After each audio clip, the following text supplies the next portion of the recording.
کہہ رہا یار میں کیسے پارسل, میں نے کہا جب وہ 6 بجے آئے تو بولو نہیں ہے, جب وہ 6 بجے پیسے مانگنے کے لیے آئے تو بولو نہیں ہے. تو اس سے کیا ہوگا, آپ کی ٹینشن, جو ٹینشن آپ کو رہی ہے وہ اس کو شروع ہو جائے, آپ ریلیکس ہو جاؤ گے. تو کرائے کے گھر میں تو ویسے ہی ٹینشن کرایہ دار کو نہیں ہوتی, ٹینشن کس کو ہوتی ہے, مالک مکان کو ہوتی ہے, جس نے غلطی سے آپ کو اپنا گھر کرائے پر دے دیا. ایک بٹن بھی ٹوٹتا ہے تو مالک مکان کو فون کرتے ہیں, بھائی تو بٹن لگوا دے, ابے تو لاک صحیح کروا دے, ابے تو یہ کروا دے. وہ کہتا ہے یار جان کو, اور خراب سب کچھ آپ خود کر رہے ہوتے ہو. پیسہ اللہ نے بہت دیا ہے, بنا لو ذاتی گھر بھائی, ہم منع نہیں کر رہے, کوئی ناجائز نہیں ہے. نہیں دیا تو یار انجوائے کرو کرائے کے گھر میں. بہت پیسے کا مطلب کیا ہے, کھا بھی اچھا لیا, پہن بھی اچھا لیا, سواری بھی اچھی, بیگم بھی اچھی, بچوں کی فیسیں بھی اچھی, اسکول میں بھی اچھے, سب کچھ ہونے کے بعد یہ رافی پڑا ہوا ہے تو چل یار بنا لیتے ہیں, اپنا گھر بنا لیتے ہیں, مرا گئے تو بچوں کے کام آ جائے گا. وہ بھی بچوں کی نیت سے بناؤ, اپنے لیے نہیں, کیونکہ 50-60 سال میں لوگوں کے پاس پیسہ آتا ہے, اس میں اپنے لیے کیا رہ گیا یار, اپنے لیے کیا رہ گیا, اپنی تو زندگی ختم نا. اب کیا 10-20 سال کے لیے اپنا, اور تو کرائے پہ گزارا کرے بس. تو پینٹیں کرائے پہ مل رہی ہیں. دیکھو دولہا جب شادی میں رخصتی ہو کے جاتا ہے نا, اس کو اچھی گاڑی چاہیے ہوتی ہے, تو یہ نہیں کہ اب بینک سے رخصتی کے لیے گاڑی نکلوا رہا ہے, وہ رینٹ کار والوں کو فون کرتا ہے, یار ذرا اچھی سی گاڑی جو ہے نا, پھول چمک پٹیاں لگا کے ذرا بھیج دے یار. تو وہ کہتا ہے یہ پیسوں سے خریدو کیا, میں 1 رات کی بات ہے یار, دلہن کو یہاں سے وہاں پارسل کرنا ہے, تو میں 1 رات کے لیے 25 لاکھ 30 لاکھ کی کرولا خریدوں, میں پاگل تھوڑی ہوں. تو یہی گھر میں بھی سوچ لیا کرو, 10-20 سال کی بات ہے یار, وہ بھی اگر گورنمنٹ سے بچ نکلے, ٹھیک ہے نا, 10-20 سال کی بات ہے, 15 سال کی, 20 سال کی, 25 سال, 20-25 کو کوئی ویلیو نہیں ہے, اتنا نہیں ہے یہ آپ سمجھ رہے ہو, پتہ نہیں 20-25 کیا ہوتا ہے, کچھ بھی نہیں ہے. اور یہ بھی ہے کہ یقین بھی ہو, ورنہ تو کیا پتا کل کا, اگلے ہفتے کون زندہ رہے گا کون نہیں رہے گا, کچھ بھی نہیں پتا. ابھی پھر کورونا کی کوئی نئی چیز آ گئی ہے, تو کورونا نے دنیا کو تگنی کا ناچ نچا دیا ہے, پھر کوئی نئی شکل میں آیا کورونا. اللہ بھی کہہ رہے کہ انسان کے بچے بن جاؤ, اللہ کی طرف رجوع کر لو, اللہ سے نہیں لڑ سکتے. نئی شکلوں میں کورونا آ رہا ہے, پھر فلائٹیں بند ہو رہی ہیں, دنیا عذاب میں. بھائی اتنا نہیں ڈرو, موت کے لیے تیار ہو یار, کسی بھی ٹائم کوئی بھی مر سکتا ہے. غیر مسلم موت سے ڈرے, سمجھ میں آتا ہے, کیونکہ اس کا تو یہ ہے کہ میری ساری عیاشی ختم. ہم تو کہتے ہیں یار ایگزامینیشن ہال سے کوئی پہلے نکلے گا, کوئی بعد میں نکلے گا, آخرت اللہ راضی ہے تو کوئی مسئلہ نہیں. اور وباؤں میں مرنا تو یہ تو شہادت ہے, یہ تو گناہ کے معاف ہونے کا ذریعہ ہے.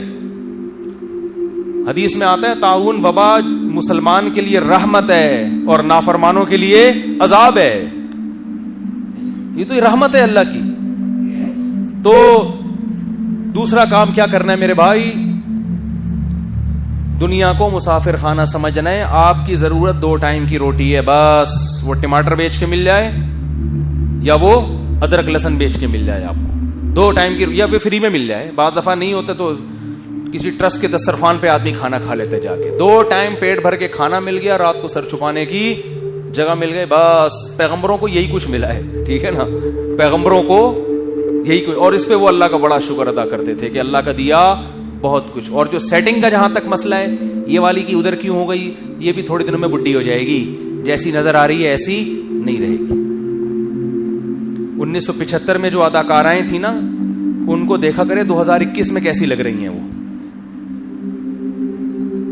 بہت ہی کوئی خوبصورت حسینہ جو 75 میں مس ورلڈ بنی تھی, گوگل پہ اس کی ایسا نہ اس پہ وہیں 75 میں عاشق ہو جائیں آپ, یہ بھی بڑا فالٹ ہے نا. کوئی اتنی اچھی لگ رہی ہے اسی کو رکھو, 21 والی نہ دیکھ. 1975 میں دیکھو کیسی لگ رہی تھی. آپ کی حسینہ اس سے اچھی نہیں ہوگی جس پہ آپ عاشق تھے, کیونکہ یہ مس ورلڈ ہے. پھر دیکھو یہ 2021 میں کیسی لگ رہی ہے, جب یہ ڈراموں میں نانی بنی ہوئی آ رہی ہے, جب یہ ڈراموں میں نانی بنی ہوئی ہے. اسی طرح کوئی ہینڈسم اسمارٹ بڑا خوبصورت ہیرو تھا, لڑکی عاشق ہو جاتی ہے نا, میں نے مفتی صاحب یہیں شادی کرنی ہے, نہیں تو میں خودکشی کر لوں. ایسے ہوتا ہے بہت کچھ لڑکیوں کے ساتھ, ورنہ میں خودکشی کر لوں گی. اب وہ کہیں اور کر لی اس نے, وہ آپ سے لفٹ ہی نہیں کرا رہا آپ کو. تو اتنا ہینڈسم میں نہیں, تو ہینڈسم بھی بہت ہے. 1975 کے کیا ہے وہ انڈیا کا بالی ووڈ, 1975 کا ہینڈسم دیکھو 2021 میں کیسا لگ رہا ہے. وہ بالکل بھی ہینڈسم, بالکل بھی پسند آپ کو نہیں آئے. تو سمجھ لو کہ تھوڑے دن میں یہ جو حسینہ کسی اور کوئی اور جو اس کی زلفوں کا اسیر بنا ہوا ہے, یہ حسینہ بھی تھوڑے دنوں میں حسینہ نہیں رہے گی, بڈھی ہو جائے گی بھائی, تو یہ بھی بڈھا ہو جائے گا, وہ بھی بڈھی ہو جائے گی. یہ دنیا کے تھوڑے دنوں کے کھلونے اللہ نے کھیلنے کے لیے دیے ہمیں, ان سے اتنی ٹینشن لینے کی بالکل ضرورت نہیں ہے. موضوع میرا ادھورا رہ گیا ہے, اگلے ہفتے تھوڑا اسی کو کنٹینیو کروں گا, کیونکہ سندھ میں خودکشیوں کا واقعات بہت بڑھ رہے ہیں. میں خودکشی کرنے والے کو کبھی اپریشیٹ نہیں کرتا, لیکن سندھ گورنمنٹ بھی قیامت کے دن الٹی لٹکی ہوئی ہوگی اللہ کے سامنے, جو یہ خودکشیوں کا ذریعہ بن رہی ہے. جہاں خودکشی حرام ہے, خودکشی کا ذریعہ بھی کیا ہے؟ حرام. بے روزگار آدمی کے لیے خودکشی قطعاً جائز نہیں ہے, ڈکیتی قطعاً جائز نہیں ہے, لیکن آپ جب لوگوں کے منہ سے نوالا چھینو گے, کرپشن کر کے لوگوں کے منہ سے نوالا چھینو گے. یہ جو جس نے ابھی لکی ون سے خودکشی کی ہے, جس دن پیٹرول کی ہڑتال تھی, سننے میں آیا ہے کہ رکشا خرید کے لایا تھا, اسی دن اسٹرائک ہو گئی, تو وہ اس دن کی دہاڑی بھی نہیں لگا سکا. تو ہم تو پھر بھی اس کو اپریشیٹ نہیں کریں گے. خودکشی تو حرام ہے, جہنم میں جانے کا ذریعہ ہے, لیکن جو گناہ کا ذریعہ بنتا ہے وہ بھی برابر کا مجرم ہوتا ہے. جو غریب کے منہ سے نوالا چھیننے والا ہے نا, تو یہ برابر کا مجرم ہے. اور ہماری ماشاءاللہ سندھ گورنمنٹ کا اس میں بہت بڑا کردار ہے, تبھی یہ واقعات سندھ میں زیادہ ہو رہے ہیں. اللہ تعالیٰ ان حکمرانوں کو بھی ہدایت عطا فرمائے, اور خودکشی کرنے والوں جن کے ارادے ہوں, اللہ ان کو بھی صبر کی توفیق اور دنیا کو مسافر خانہ سمجھنے کی توفیق عطا فرمائے. اسی موضوع کو وقت رہا تو انشاءاللہ آئندہ ہفتے لے کے چلوں گا. اللہ تعالیٰ عمل کی توفیق عطا فرمائے.